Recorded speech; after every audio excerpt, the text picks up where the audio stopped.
Hey everyone, welcome back to another episode. Today's video I'll be showing you how you can change plan in Netflix. In order to make changes with your plan in Netflix or in order to get a premium account, you'll need to do it from your web browser. You'll not be able to do it with the help of an application.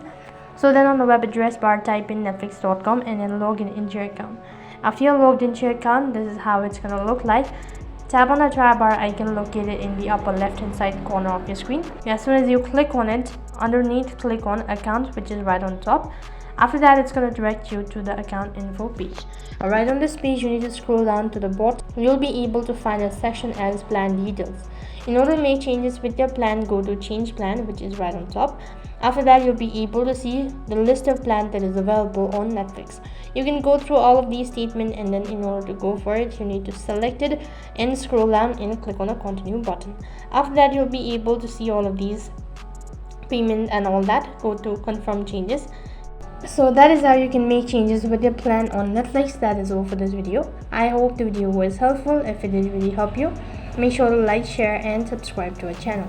Thank you for watching. See you in the next video.